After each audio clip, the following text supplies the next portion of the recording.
Buen día chicos, ¿cómo andan? Bueno, hoy vamos a ver el fenómeno de golpe de ariete.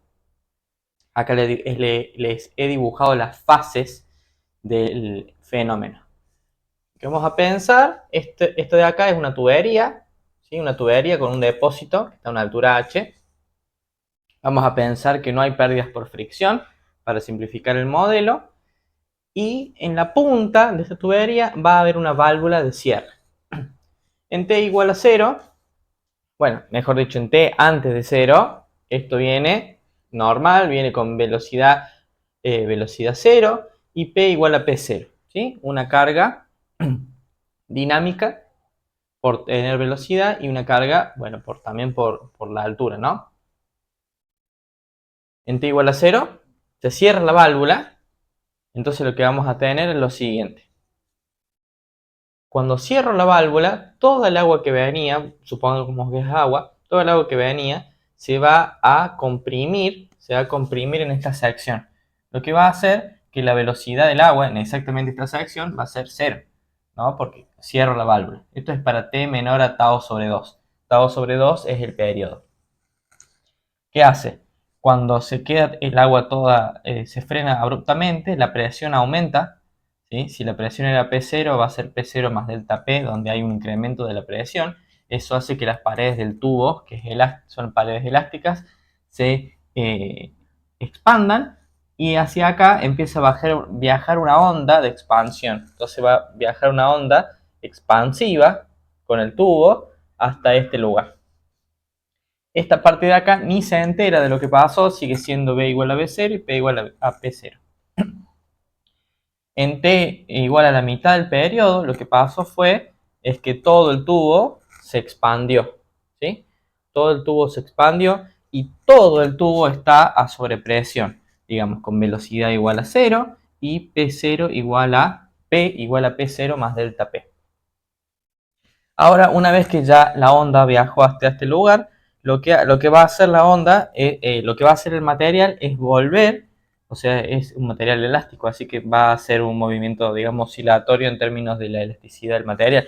Va a comprimirse, va a volver a su forma original y va a empujar una onda,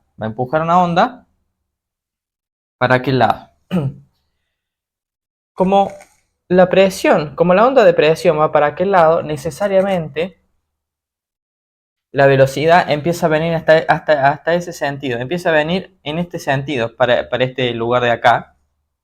La presión sigue siendo P0, pero la presión en estos lados de acá es P0 más delta de P. ¿Sí? Esto pasa en un periodo entre T sobre 2, entre tau sobre 2 y tau.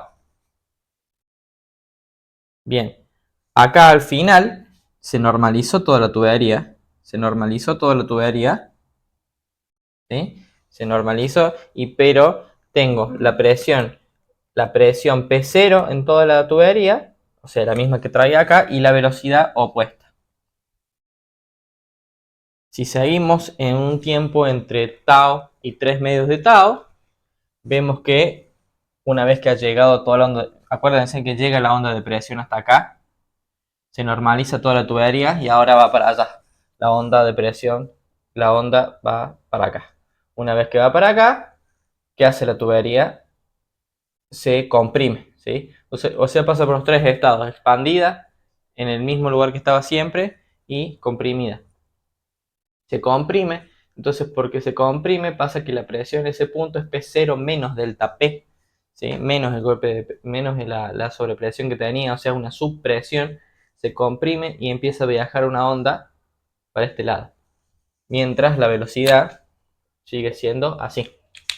Y todo el tramo de la tubería que no se ve afectado sigue estando a P igual a P0. Una vez que viajó toda la onda hasta este extremo, toda la tubería está a velocidad 0, pero ahora está comprimida P0 menos delta P. Acá tenemos tiempo igual a 3 medios de tau. Lo que hace la tubería de nuevo es recuperarse. Se recupera con B0 y empieza a tener empieza a correr una onda, esto es P0, y empieza a recorrer una onda en aquel sentido, recuperando toda la tubería. Recuperando toda la tubería. Hasta el punto final que llega P igual a P0 en toda la tubería y B igual a B0 en toda la tubería. En este tiempo ya pasó tiempo igual a 2 tau. ¿Qué seguiría? Seguiría esto de nuevo acá. Seguiría esto acá. Como está cerrado esto acá, como está cerrado, se comprime y empezaría todo este proceso de nuevo infinitas veces si no hay presión. Lo que pasa, perdón, si no hay fricción. Lo que estaría pasando cuando tenemos fricción es que estos procesos se empiezan a mitigar por la fricción.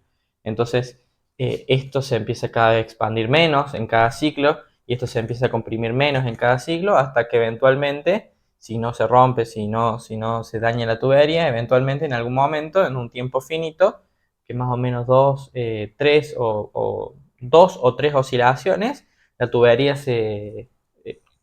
vuelve a este estado normal, digamos. Ahora lo que vamos a hacer las ecuaciones diferenciales que gobiernan el golpe de ariete.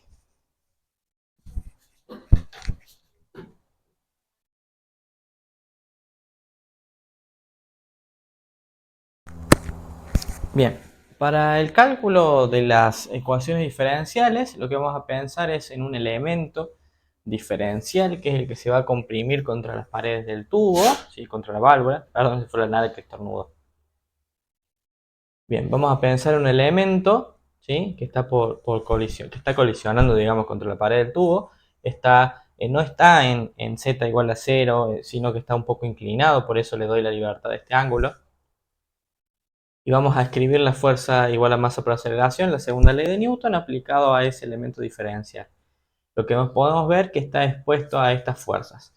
Presión por área, ¿sí? Presión por área más la derivada con respecto a x de la presión por área, digamos, en este sentido, ¿sí? Que siempre la escribimos así. Esta fuerza que tiene que ver con la compresión, porque fíjense que hay una derivada del área con respecto a x. Entonces esa fuerza tiene que ver con la compresión justamente de este elemento. La fuerza va a ser aún mayor si el área cambia muy bruscamente con respecto a x. Bien, ¿qué más? La fuerza de fricción, ¿sí? La fuerza de fricción, recuerden que es tau 0 pi d, ¿sí? En este diferencial de x. Y después tenemos que el volumen, ¿sí? El volumen es gamma por a, por el diferencial de x, no diferencial de a. Esperen, voy a borrar. Diferencial de x. ¿Sí? Bien. Ahora lo que voy a hacer es, esperen, y gamma, sí, está bien. Ahora lo que vamos a hacer es, bueno, acá se proyectó el peso, ¿sí? Se proyectó el peso m por g. Esperen, estoy viendo si estoy copiando mal algo acá. Acá falta una g. Y gamma por g, ¿no? Ese es el peso. Masa, bien, perfecto. Ahora sí. Ahora lo que hacemos es lo siguiente. Hacemos fuerza igual a masa por aceleración. Tengo PA menos la fuerza que va en aquel sentido. Todos aplican en X solamente. Y todas las que aplican en Y hay que descomponerlas en X. Esta que está positiva, esta que es negativa, ¿sí? Que es la fuerza del peso, ¿sí? Está apuntando para aquel lado. Esta que es la fricción. Y esta es masa. Esta es masa por aceleración. Esto es la aceleración. ¿Sí?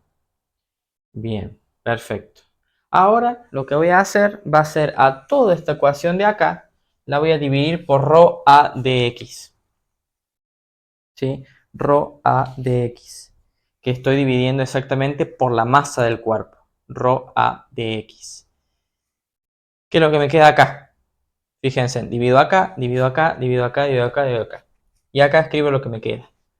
Menos 1 sobre ρ por a, la derivada con respecto a x de p por a, más esto, esto y esto y esto. Ahora sigo para que vean cómo queda.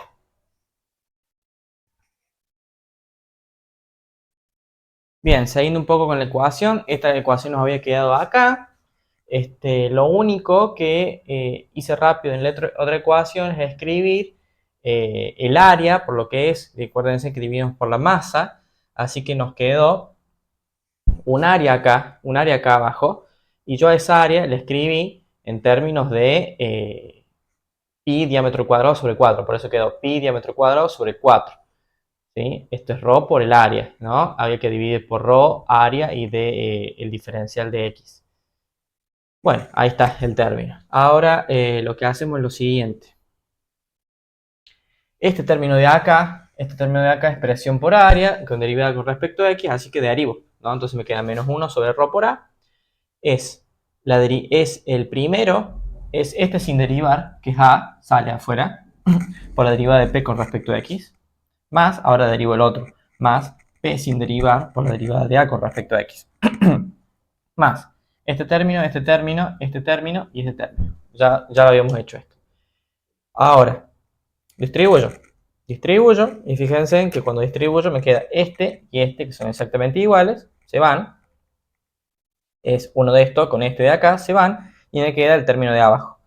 Menos 1 sobre ρ, la derivada de p con respecto a x, menos g seno de tita, menos 4 tau 0, ρ por d, ¿no? Diferencial de b, diferencial de t, que es la aceleración. Ahora lo que vamos a escribir va a ser escribir el tau, ¿sí? El tau como ρ f b cuadrado sobre 8. Eso va a pasar para flujo turbulento, sea permanente o no permanente, ¿sí? Se puede usar exactamente igual para permanente o para no permanente. Así que lo que hago ahora es reemplazar y me queda esta ecuación de acá. Bien, ahora lo que se piensa es lo siguiente. Acá reordené la ecuación anterior, la reordené, solamente despejé toda la ecuación a cero. Recuerden que era esto, estaba de aquel lado y acá había todos signos negativos, así que lo reordené y quedó de esa forma, igualada a cero. Ahora lo que voy a hacer es un paso, escribo b cuadrado como b por el módulo de b. Esto es porque la fricción es opuesta al movimiento, ¿sí? Así que a partir de ahora, esto es b cuadrado va a ser b por el módulo de b. Ahora voy a expresar este término. dB a dt depende de x y depende de t, la velocidad. Así que cuando tomo derivadas, la derivada con respecto al tiempo va a ser regla de la cadena de esas derivadas. Entonces, la derivada de b, esta es la misma b, ¿no? Cuidado. La derivada de b, por las dudas, la misma b. La derivada de b con respecto a t es la derivada parcial de b con respecto a x por la derivada de x con respecto a t, regla de la cadena, más la derivada de b con respecto a t por la derivada de t con respecto a t, que me da 1. Y la derivada de b con respecto a t me da b, que es la velocidad. Así que me queda b derivada de parcial respecto de x de b, de db a dt. Como el término b derivada de b con respecto a x es muy chico con respecto a este, directamente se lo desprecia, entonces vamos a decir que la derivada de b con respecto a t total, es decir, la puedo cambiar por la derivada de b con respecto a t parcial. Listo, ahí hice el cambiazo y me quedó la primera fórmula. Esta es la primera fórmula que es dada la ecuación de Newton.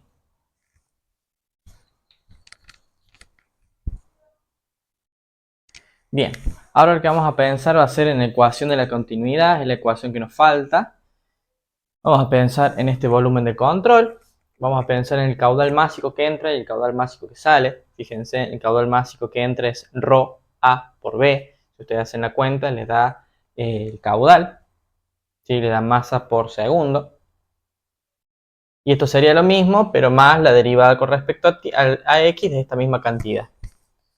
Es la cantidad que entra y la cantidad que sale. Ahora, por continuidad, sabemos que podemos utilizar esta expresión de acá, todo lo que entra menos todo lo que sale. Y lo que podemos hacer ahora es agarrar cada término y derivarlo, ¿no? Entonces, menos la derivada con respecto a x de ρ a b. Entonces, tengo tres derivadas. Saco ρ a, derivo respecto a b, saco a b y derivo ρ y así. Todas multiplicadas por el diferencial este. Hago lo mismo para lo otro. Si hago lo mismo para lo otro, son dos derivadas, son tres derivadas también. Y acá un dato importante, este diferencial no depende de t, así que cuando lo derivo con respecto a t me da 0 y este término se anula. El término de acá se anula. Después divido todo por rho a de x, que es lo que tengo acá abajo. Ahora lo que voy a hacer, fíjense, se me va, ahora voy a tachar lo que se me va, que es esta con esta, se me va esta con esta, se me va esta con esta con esta con esta, todo esto con todo esto con esto, este con este, acá con este y rho con esto. Ahora en lo próximo escribo como queda. Bien. Ahora seguimos con esto. Acá ya acomodé lo que nos había quedado antes. Y fíjense un detalle. Si yo saco factor 1 sobre rho acá, menos 1 sobre rho, este y este lo traigo para acá, tengo de la derivada de rho con respecto a x más, porque pasa para este lado, pasa por este lado con menos, pero acá saqué el factor con un menos, me queda derivada de rho con respecto a t. Fíjense en que como rho depende de x de t, esto es literalmente la derivada total de rho. Así que es la derivada total de rho con respecto al tiempo, perdón, que es d de t. Bien, y esto de acá, por lo mismo, si saco factor común 1 sobre a de aquel lado, me queda la derivada de a con respecto a x más la derivada de x por respecto de t. Estoy viendo una cosa. Me falta algo acá. Me falta un b. Sí, me falta un b. Este, b, ¿no? Este pasa por otro lado positivo, le saco factor común 1 sobre a, y este le saco factor común 1 sobre a y me queda acá. Esta es la derivada total de a con respecto a t, más esta derivada que queda acá. Ahora todas las igualo a 0, o sea, paso esto para allá y doy vuelta, me quedó así. Ahora lo que vamos a usar es lo siguiente, vamos a usar cómo se puede escribir 1 sobre a, la derivada de a con respecto a t, depende del diámetro de la tubería, del módulo de Young del material, y E va a ser el espesor, ¿sí? El espesor de la tubería. Y este es dP a dt, es el gradiente de presiones. También podemos escribir 1 sobre ρ de dP a dt como 1 sobre K por dP a dt, donde K es la constante de compresibilidad del fluido. Acá voy a definir una nueva cantidad a cuadrado, como esto de acá, y voy a reemplazar, ¿sí? Entonces reemplazo lo que es 1 sobre a de a de dt y 1 sobre ρ de ρ a dt, reemplazo, acá saco factor común 1 sobre k de p a dt, me queda este término de acá, más la derivada de b con respecto a x igual a 0. Acá me fabrico una nueva cantidad que es esta, k ρ sobre 1 más k d e por e, que justamente es la velocidad de la onda, ¿sí? Si uno después le saca la raíz cuadrada, esto es la velocidad de la onda. Reemplaza en esta ecuación de acá, reemplaza en la ecuación de acá, y lo último que me falta es decir cómo pasar de derivada parcial a derivada total. Al revés, de derivada total a derivada parcial. Yo sé que la derivada de p con respecto al tiempo es la derivada de p con respecto a x por la derivada de x con respecto a t, más la derivada de p con respecto a tiempo por la derivada de t con respecto a t. Esto me queda un 1. Y esta derivada de b con respecto a t es b. Y después, fíjense, parecido a lo que hicimos antes, la derivada de p con respecto a x por b es mucho más chica que la derivada de p con respecto al tiempo. Así que la derivada parcial, me desprecio ese término, la derivada total pasa a ser la derivada parcial con respecto a p. Y queda la segunda ecuación para las ecuaciones de golpe de ariete. Ahora las voy a escribir las dos juntas. Bueno, acá tenemos las dos ecuaciones diferenciales que gobiernan el golpe de ariete. Una la calculamos con la suma de las fuerzas igual a 0 y otra la calculamos a través de la ecuación de la continuidad. Estas ecuaciones son no lineales, así que no se resuelven por los métodos convencionales. Vamos a hablar un poco de las fórmulas que vamos a utilizar para golpe de ariete. Para empezar vamos a definir la celeridad de la onda. Ya en el video anterior ya definimos, pero está expresada en términos de la constante de compresibilidad del fluido, la densidad del fluido, el espesor, el diámetro de la tubería, el coeficiente de elasticidad, o sea el módulo Young de la tubería y del espesor. Bien, vamos a definir el tiempo crítico de cierre, que es 2L sobre C, que es cuando la onda va de la válvula al depósito y el depósito a la válvula, porque es 2L sobre C, así que es el tiempo que la onda de presión va y vuelve. Vamos a definir dos maniobras. Si el tiempo de maniobra es menor al tiempo crítico, el delta H, ¿sí?, se calcula como cierre rápido. El delta H es CU sobre G.